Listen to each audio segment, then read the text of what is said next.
Now, I appreciate some of you won't be into the idea of eating a meal that's staring at you, but trust me, my version of Stargazey pie is going to be delicious.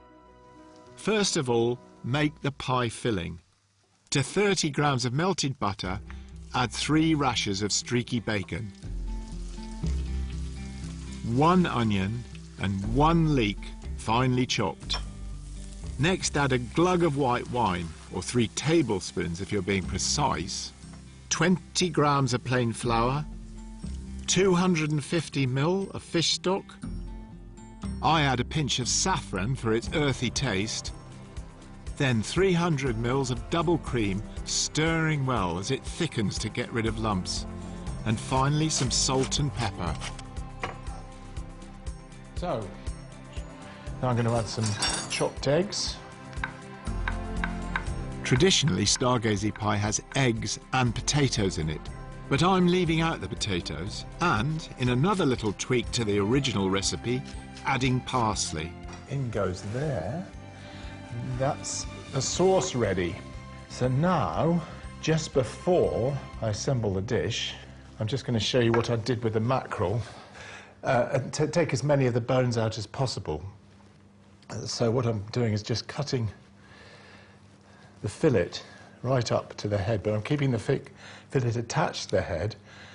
You can get your fishmonger to do this. Okay, so that's what I'm looking for. It's just the backbone I wanted to take out. Then I've got the 2 fillets of fish and the head. So now I've got to find some scissors, which of course I don't have because I'm Rick and everything's all over the place. Snip off the fins and that backbone. So, there we go. We're ready to make up the pie now. So I've got the pastry in the fridge because I've got to keep it cold. Because cold pastry is stiffer, it's much easier to work with. So here's my pie dish. I've already put a ring of pastry around there. The reason for that is just to help the pastry stick to the top of the dish, but also it puffs up nicely all the way around, makes the pie look that bit more attractive. Put half the sauce in, then the mackerel. Just going to lay them as if they're sort of lolling over the side, like that. The original Stargazey pie was baked with the fish head sticking out, proof that Tom Bourcock had indeed caught some fish. Well, they're looking quite stargazy, aren't they? Yeah. So here's a tricky bit now. Just going to mark in the pastry where the fish heads are, right near this edge of the dish. Take off.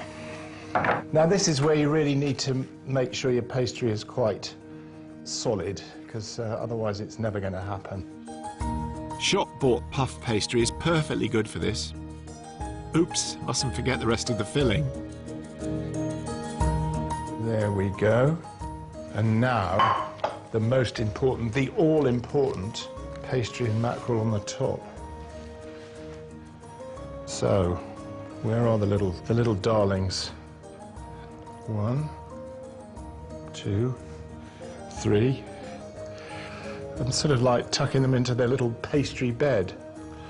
I quite like it because it's so sort of silly in a way. You can see why it is the sort of iconic Cornish dish, because, I mean, if you think about sort of the Cornish flag, you know, tin miners, Stargazey pie has got to be up there as one of those very, very recognisable things about Cornwall. Oh, they look sweet. All nice and comfy. Have no idea what's coming next.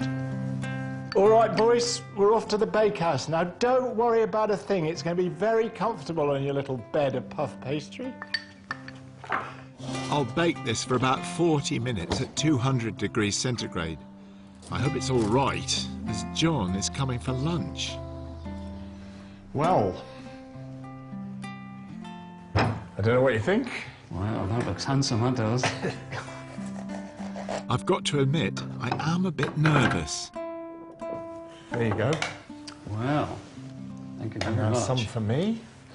Yes, well, this is a courageous decision to ask me as a Mosul man to judge you against all the previous ones that have ever been made. But Oh my gosh, yeah. I know. Well, I think you should be fair and frank there, John. Oh, I'm sure that I will be. I'm sure I will be. So, what do you think? Well, no, it's really good. Thank you very much indeed. I should have given you a nice glass of Cornish cider to wash it down with, but I'm no host. This is really very nice, thank you. That's all right. Oh, you do yourself down, Rick. It's a lot better than all right. This is very, very nice. This is Mousel at its very best. This is Cornwall at its very best. Oh. Yeah.